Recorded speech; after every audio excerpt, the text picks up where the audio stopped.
शारदास्तोत्रम्। नमस्ते शारदा देवी काश्मीरपुरवासिनी, त्वामहं प्रार्थये नित्यम् विद्याबुद्धिम् च देहि मे।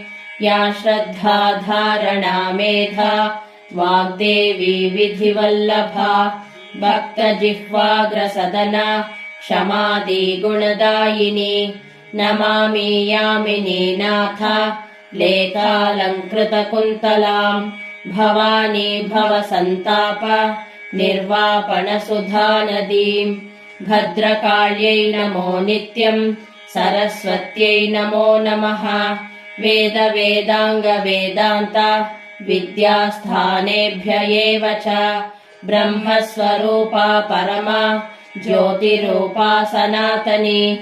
सर्वविद्याधिदेवीया तस्यै वाण्यै नमो नमः। यया विना जगत्सर्वम् शश्वज्जीवन्मृतम् भवेत्, ज्ञानाधिदेविया तस्यै सरस्वत्यै नमो नमः। यया विना जगत्सर्वम् मोहमुन्मत्तवत्सदा, या देवी वागधिष्ठात्री तस्यै वाण्यै नमो नमः। तस्यै वाण्यै नमो नमः।